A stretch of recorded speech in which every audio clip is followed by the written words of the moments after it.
El capítulo 4 del Evangelio de Marcos trae parábolas enseñadas por el Señor Jesucristo. En este estudio vamos a sacar lecciones de esas parábolas y tratar de aplicarlas a nuestra vida. Así que comencemos un nuevo estudio de la palabra de Dios.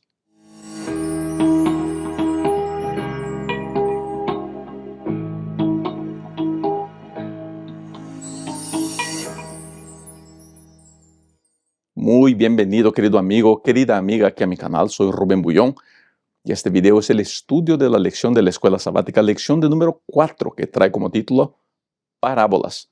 Como siempre, comenzamos con el verso para memorizar que usted puede acompañar en pantalla. Dijo también: miren lo que oyen. Con la medida que miden, los medirán otros. Aún les será añadido. Al que tiene, se le dará. Y al que no tiene, aún lo que tiene, le será quitado. Marcos capítulo 4, versos 24 y 25. Una de las grandes preguntas que los eruditos se hacen hasta el día de hoy es por qué el Señor Jesucristo enseñó a través de parábolas. La respuesta no la tenemos. Podemos imaginarnos algunas.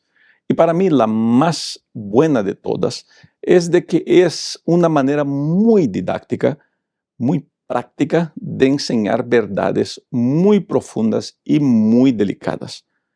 Creo que el uso que Cristo hizo de parábolas es genial. Y hasta el día de hoy, los grandes educadores siguen usando ese mismo tipo de estructura, ilustraciones, cuentos, parábolas, fábulas, historias. En nuestro caso, como pastores, como iglesia, tenemos muchos de los testimonios personales porque las historias ilustran esas verdades bíblicas, ¿no es cierto? En la lección que comenzamos hoy día, vamos a estudiar el capítulo 4 del Evangelio de San Marcos, que trae algunas parábolas muy interesantes, la parábola del sembrador siendo la parábola principal de ese capítulo. Lo importante de todo esto, queridos hermanos, queridas hermanas, queridos amigos y amigas, es tratar de sacar lecciones. No voy a detenerme a detalles, a minucias de la parábola. Vamos a intentar durante este estudio sacar lecciones que pueden ser prácticas, que deben ser prácticas en nuestra vida. Y quiero invitarlo a usted en los comentarios a proponer ideas. ¿Qué lecciones usted ha aprendido de las parábolas que se cuentan en el capítulo 4 del Evangelio de San Marcos? ¿Qué lecciones para usted han sido prácticas? Escríbese en los comentarios. Estoy seguro que todo eso lo puede ayudar no solamente a usted a plantear mejor su idea, como su comentario puede ayudar a los cientos y cientos de personas que dejan sus comentarios y que acompañan esos comentarios. Este estudio es un estudio práctico y quisiera recomendarle a usted que es maestro de escuela sabática, que haga de este estudio, quizá este sea un excelente estudio, no para sermonear y sí para escuchar a los estudiantes de mi clase de qué ideas, qué sugerencias, qué lecciones ellos pueden sacar de aquí. Recuerde, usted cuando enseña y cuando pregunta, prefiere escuchar sin corregir, prefiere escuchar, a asimilar la idea de su estudiante, de su alumno y incentivarlo a seguir buscando más ilustraciones, más ideas y más lecciones del texto que estaremos estudiando durante esta semana.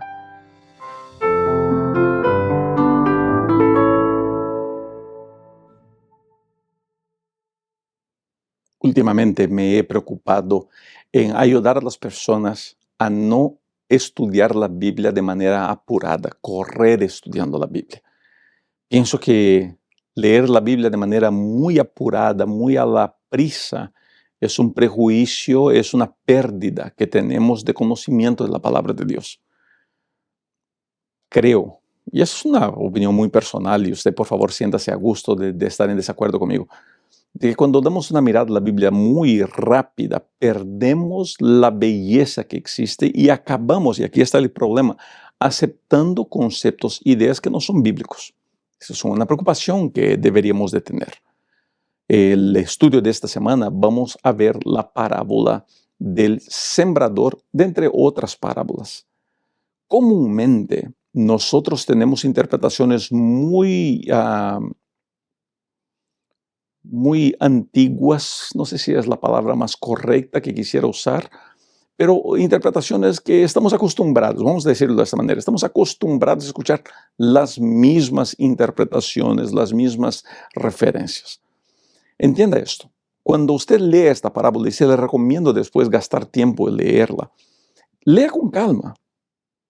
Papel y lápiz a la mano, papel y lapicero, saque las ideas, saque las informaciones. ¿Qué lecciones usted aprende de todo eso?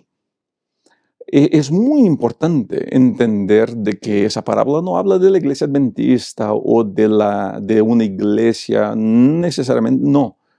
La parábola está hablando más que cualquier cosa de cómo yo estoy recibiendo la palabra de Dios, cómo yo recibo la verdad. La parábola no trata de definir qué es verdad. La parábola, más que cualquier cosa, quiere llevarme a un razonar interior de ¿soy yo cuál tipo de terreno? Mi corazón es cuál tipo de terreno. Cuando la verdad llega a mi vida, ¿cómo estoy reaccionando? Esas son las preguntas que nosotros deberíamos hacernos todos los días cuando hablamos de esta parábola. Cuando la verdad llega a mi vida, ¿cómo reacciono? ¿Qué es lo que hago? ¿Cuál es mi proceder cuando la verdad llega a mi vida? ¿Cómo estoy recibiendo el mensaje de la palabra de Dios? Esa es una situación muy común, que recibimos el mensaje de Dios ya con ideas preconcebidas, ya con prejuicios. Recibimos mensajes y no nos damos siquiera el trabajo de evaluar si son verdad o son mentira. Porque vino del pastor A, B o C, nosotros ya lo rechazamos sin cualquier investigación o ya lo abrazamos sin cualquier investigación. La parábola del sembrador, para mí, Rubén, mi interpretación de la parábola del sembrador, tiene mucho que ver con cómo yo estoy recibiendo los mensajes de Dios a mi vida. Entienda eso, querido.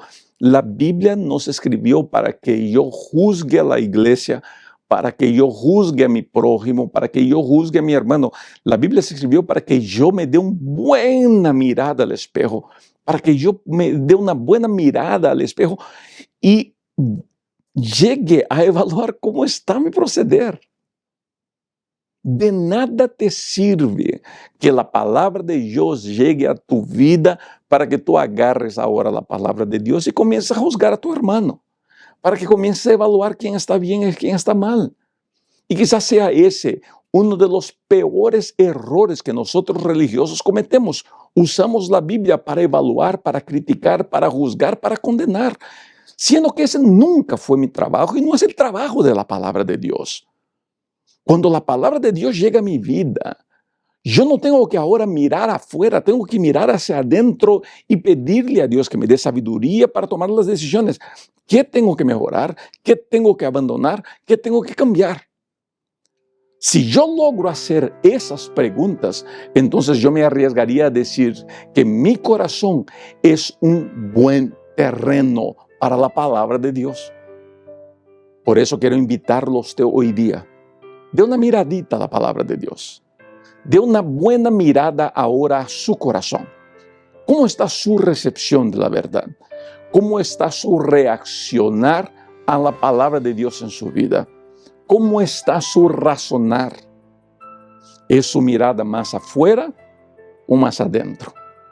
¿Es su mirada una mirada de crítica o una mirada de conversión? Esas son las preguntas que esta parábola nos llevará a preguntar y por la gracia de Dios lograremos contestarlas.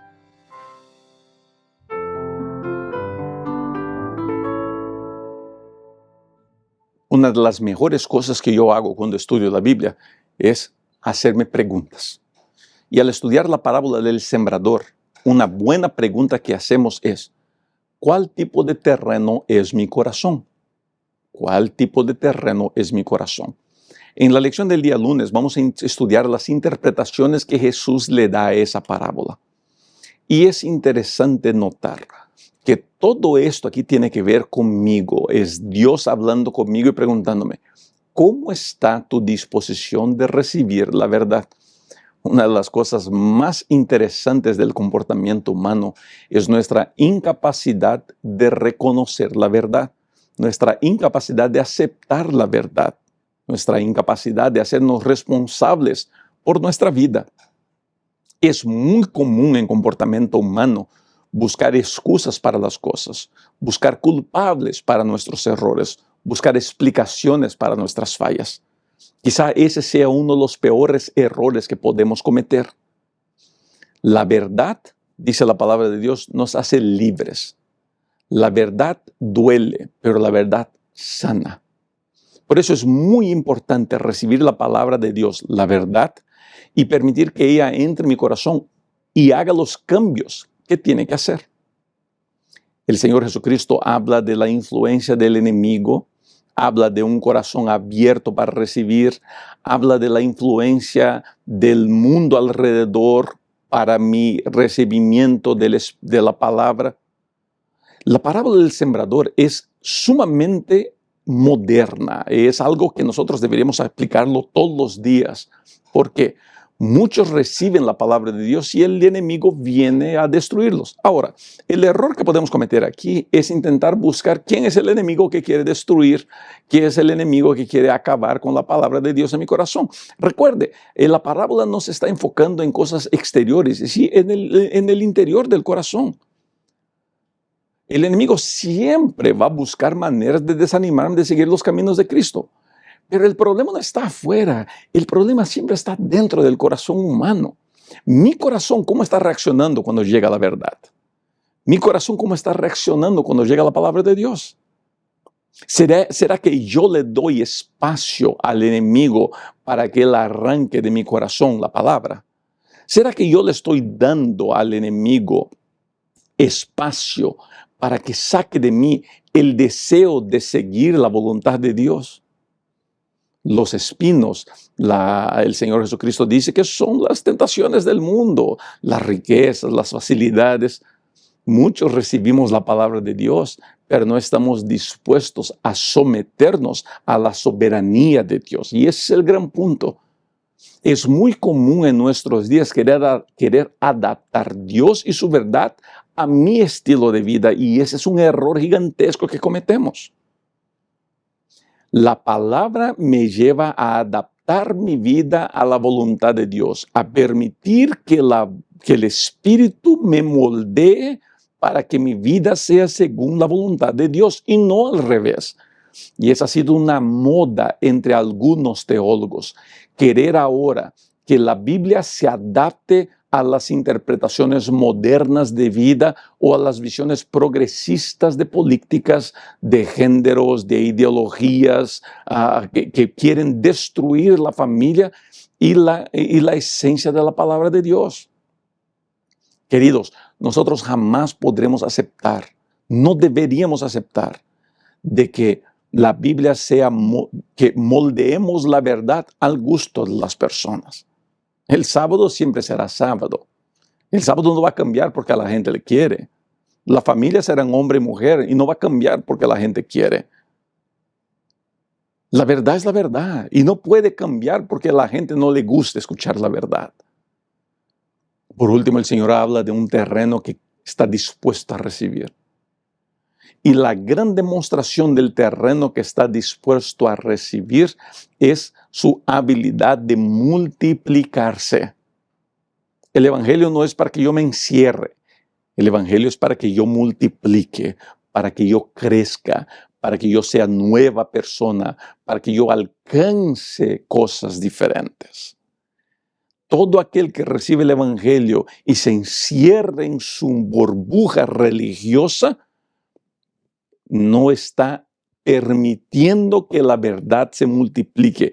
Y no permitir que la verdad se multiplique es tan malo como permitir que los espinos ahoguen a esa planta de la verdad o que las aves del cielo vengan y devoren las semillas que cayeron a mi corazón. Y aquí termino con esa pregunta. ¿Está usted permitiendo que la verdad sea multiplicada en su corazón? ¿Está usted permitiendo que la voluntad de Dios moldee su vida? ¿Está usted permitiendo que la voluntad de Dios lo transforme a usted en una nueva persona? El objetivo, querido amigo, querida amiga, es ser mejor de lo que fuimos ayer. El objetivo es llegar más lejos, es alcanzar mucho más de lo que pudimos ayer. El Evangelio es siempre para llevarme adelante. Por eso hoy día yo quiero invitarlo a usted a decir, quiero que mi corazón sea terreno del Espíritu Santo, sea tierra buena y que fructifique. Y le garantizo que al ver los frutos de la obra del Espíritu en su vida, usted no se reconocerá. Y quizás sea esa la gran sorpresa que el Evangelio traerá a su vida.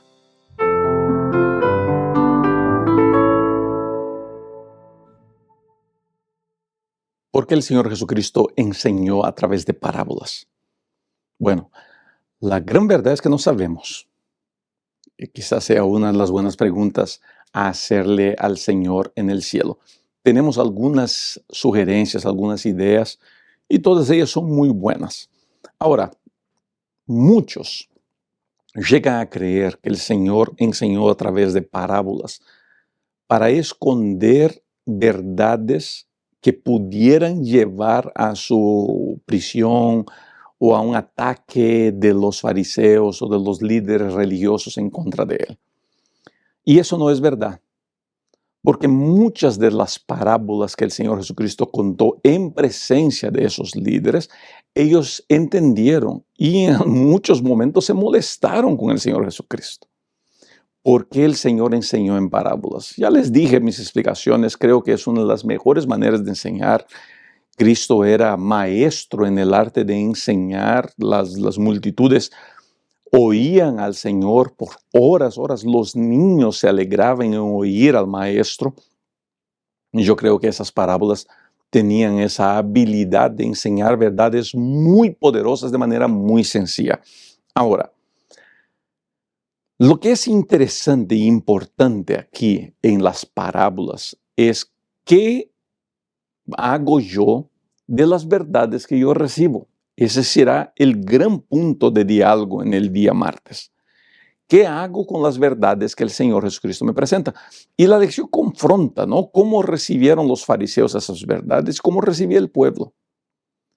Los líderes religiosos, fariseos, escribas, recibían las verdades de la parábola con odio, con rabia, queriendo atacar y destruir al maestro. Al mismo tiempo, la muchedumbre recibía las parábolas como un sediento recibía agua en el desierto. La pregunta vuelve a nuestras manos. ¿Cómo recibo yo las verdades de la palabra de Dios? Quizá esa sea la pregunta que vamos a repetir más a menudo en el estudio de esta semana. Mi corazón es ¿qué tipo de terreno? Pero aquí permítame añadir algo extra a esa pregunta. Mi corazón, ¿qué tipo de terreno es mi corazón? Ahora, permítame añadir esto. ¿Qué cuidados estoy teniendo yo con el terreno de mi corazón? Al fin, todos nosotros somos buen terreno. La verdad puede crecer en nuestros corazones. Lo que hace la diferencia es cómo estoy cuidando yo de mi corazón. Cómo estoy cuidando yo del terreno de mi vida. Porque la verdad llega.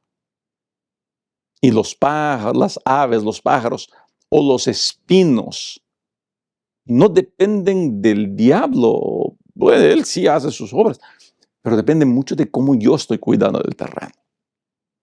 ¿Y cómo es que cuido del terreno de mi corazón? Cuidando lo que entra a mi mente. Si lo único que yo veo es basura, pues mi terreno de mi corazón va a estar lleno de basura. Si lo único que yo veo es crítica, es odio, es mentira, es chisme, pues así de eso estará lleno mi corazón. Es por eso que hay gente que lo único que hace es compartir odio, porque su corazón está lleno de odio. Estos días dialogaba con un colega pastor que cuida las redes sociales de nuestra conferencia. Y él me comentaba de la cantidad de comentarios que recibimos, de algunos comentarios que recibimos, son muchos, gracias a Dios, de personas que destilan un odio, un amargor, insultando a la iglesia, insultando a pastores. No me imagino de qué se alimenta ese tipo de gente. De seguro no se alimentan de páginas de predicaciones. De seguro se alimentan de páginas de crítica, páginas que atacan, páginas que mienten. De seguro andan mirando ese tipo de basura en la internet. No creo que quien haga un comentario insultando a alguien se esté alimentando o esté permitiendo que el terreno de su corazón esté limpio. ¿Me hago entender?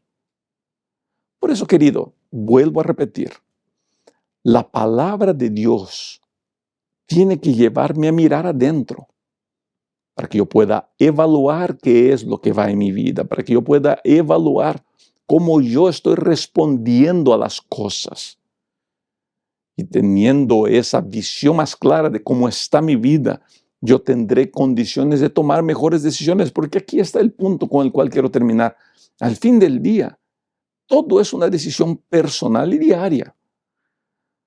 El hecho de que yo fui a la iglesia el sábado no quiere decir que durante toda la semana mi corazón estará limpio, listo para recibir la verdad de Dios. Todos los días yo tengo que ir en la presencia de Dios para que el terreno de mi corazón se limpie y yo estoy dispuesto a recibir las verdades de la palabra de Dios. Así que, querida amiga, querido amigo, quiero invitarlo a usted a cuidar con el tipo de material que usted ve y que usted comparte. A lo mejor, en su afán de hacer lo que es bueno, usted está permitiendo que basura tras basura entre a su vida. Tómese cuidado. Estoy seguro que usted verá cambios en su vida, en su manera de ser, y verá que el Evangelio en su vida multiplica y bendice a mucha gente.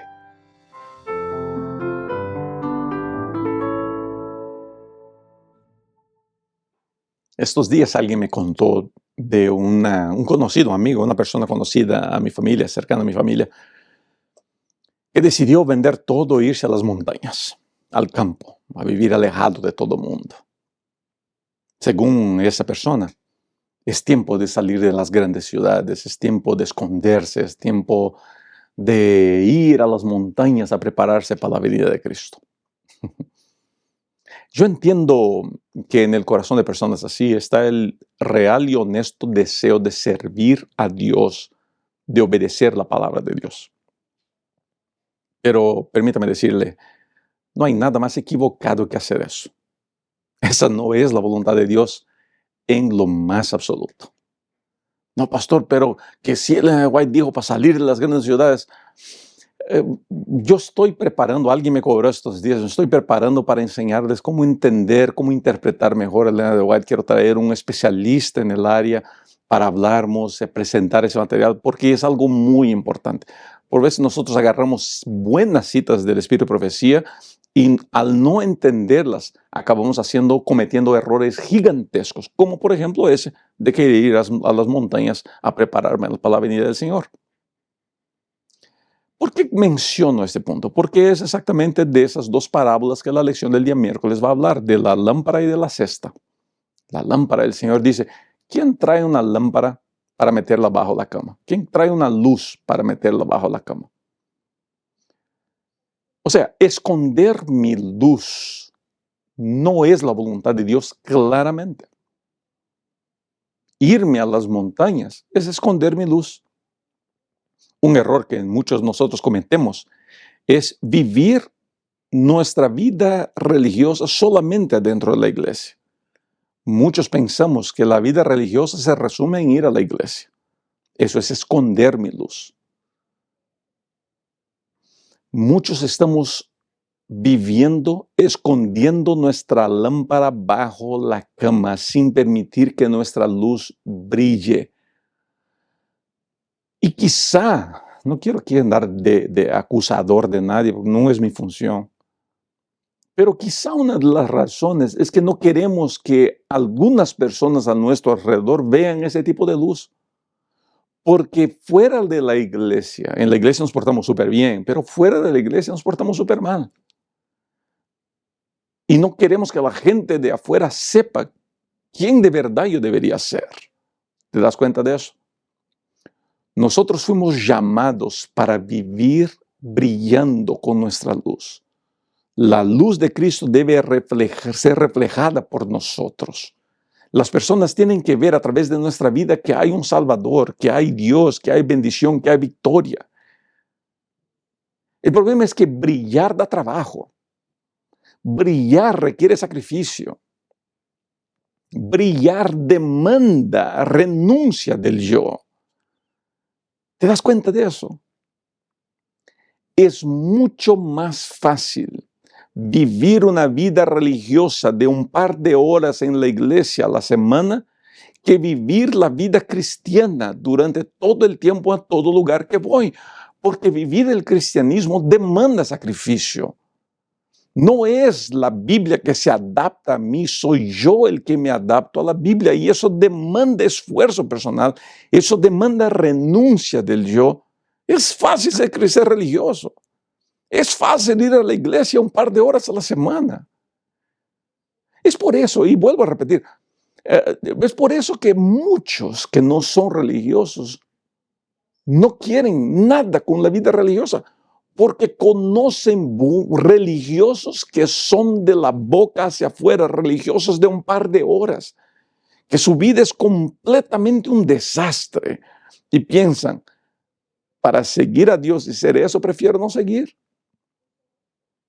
Así son muchos hijos, así son muchos padres. La gran mayoría, y vuelvo a repetir, no estoy aquí para juzgar a nadie, pero en mi experiencia como consejero de jóvenes, visitando y hablando con las personas, me doy cuenta que la gran mayoría de los hijos que abandonan por fin el camino de Dios, no son todos obviamente, pero la gran mayoría, es porque ven la doble vida que sus padres llevan. Una cosa es lo que ellos son en la iglesia, otra cosa es lo que ellos son en casa con ellos. Eso quiere decir que la luz está escondida. Cristo no me dio luz para estar ahí escondido en el campo. Dios no me dio la luz del evangelio para estar escondiendo mis dones y mis talentos, no. Y aquí por eso que estas dos parábolas caminan muy juntas, porque la parábola de la cesta habla de lo que hasta lo que uno tiene le será quitado, y creo mucho que eso está muy relacionado a la luz que Dios nos da. Si yo no uso la luz que Dios me ha dado, yo naturalmente la voy a perder. No porque Dios me la va a quitar, y sí porque yo no quereré más estar cerca de ese tipo de luz. Es una luz fuerte, es una luz que ciega si no estoy dispuesto a permitir que me transforme. La luz del Espíritu de Dios, la luz del Espíritu Santo, la luz que es el Señor Jesucristo, transforma de manera poderosa. La pregunta es, ¿estoy dispuesto a aceptar ese tipo de transformación en mi vida?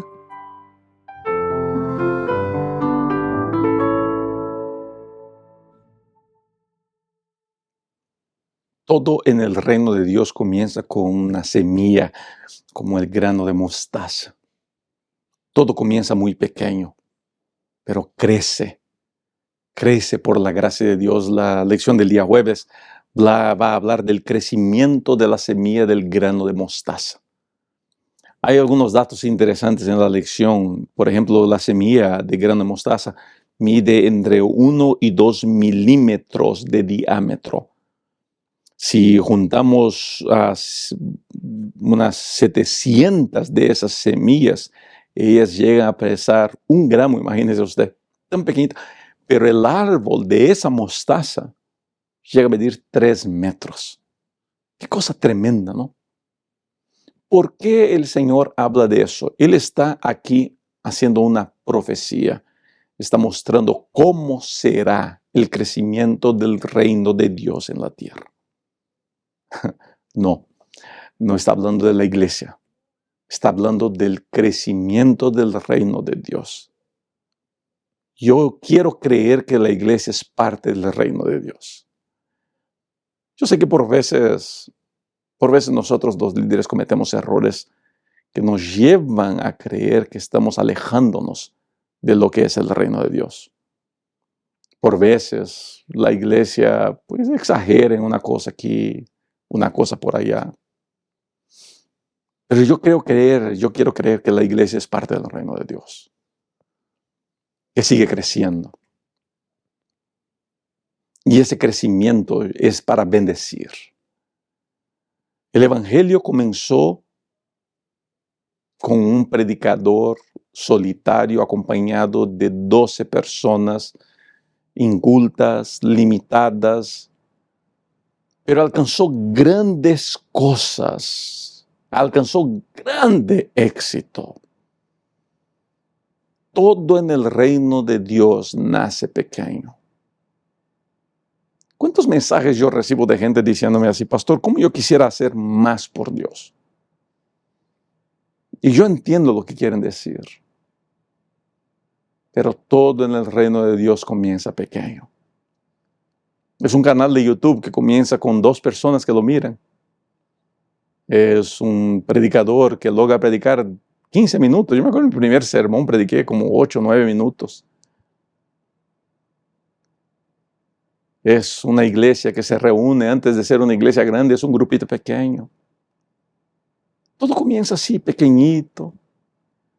Pero cuando comienza fundamentado en la verdad de la palabra de Dios, va a crecer. Querido, las transformaciones en nuestra vida comienzan pequeñitas. La victoria comienza un día a la vez, un cambio a la vez. Pequeños cambios que van a ser grandes transformaciones. Por veces queremos que los cambios sean gigantescos, pero no. Ellos van a comenzar de poquito a poquito. Haz un cambio hoy día, otro cambio mañana, una mejora hoy día, una mejora mañana, todos los días un poco. Y verás que al rato no te reconocerás más porque tanta cosa cambió en ti. Todo comenzó con un grano de mostaza, un pequeñito detalle que ajustaste. Haz esos ajustes y verás cuánta bendición recibirás. El problema es que queremos los cambios de inmediato. Es como hacer dieta. Mucha gente piensa que de tomar pastillas e inyecciones va a mejorar su salud. No, mira que estoy bajando peso. ¿Qué estás haciendo? Estoy tomando inyecciones y pastillas. Puede ser que bajes peso, pero no mejoraste tu salud. El éxito es un poquito a la vez. Es hacer un poco de ejercicio hoy día, un poco de ejercicio mañana. Es mejorar tu comida aquí, mejorar tu comida allá. Es una unión de factores, pero son pequeñitos detalles que puestos juntos pueden dar grandes resultados. Son pequeñas victorias que nos llevan a grandes éxitos. Por eso esta parábola para mí es una de las parábolas más importantes y más hermosas y que más tocan mi corazón. Porque son en esos pequeños detalles, en esas pequeñas victorias que nosotros logramos grandes éxitos. No menosprecies esto. Entiende que es un paso a la vez, un día a la vez, paso a paso, y lograrás tener las victorias que tanto has soñado.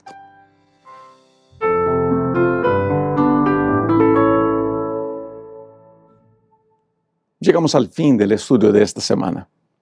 Y el punto alto de este estudio es cómo estoy reaccionando a la verdad de la palabra de Dios. ¿Cuáles son los frutos que estoy dando? ¿Estoy dando frutos? ¿Es mi corazón un terreno fértil para dar frutos?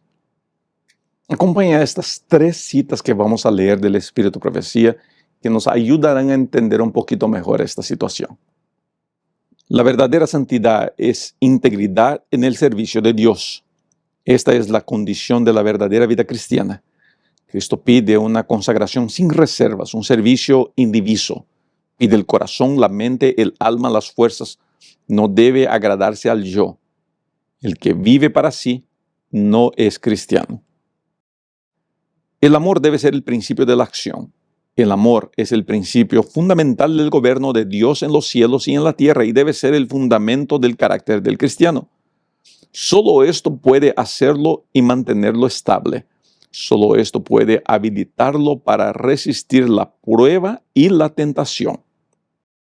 Y el amor se revelará en sacrificio. El plan de redención fue fundado en sacrificio, un sacrificio tan amplio, tan profundo y tan alto que es inconmensurable. Cristo lo dio todo por nosotros y quienes reciban a Cristo estarán listos para sacrificarlo todo por la causa de su Redentor. El pensamiento de su honor y de su gloria vendrá antes que ninguna otra cosa. Palabras de vida del Gran Maestro, páginas 29 y 30. Es muy interesante cómo se relacionan verdad, servicio y amor. En los escritos de Leonard White y en toda la Biblia se destacan verdad, servicio y amor. Tengo en mi corazón de que si nosotros dedicáramos más tiempo al servicio y al amor, la verdad sería proclamada de manera más integral y más contundente. Quizá valga la pena considerar esos puntos. Quizá valga la pena considerar que la gran verdad del Evangelio es el amor de Dios por el ser humano, por usted y por mí. Gracias, querido amigo, querida amiga, por haber estado conmigo durante este estudio. Espero que todo esto haya sido de bendición para su vida. Cuídese mucho y nos vemos para los próximos videos. Chao.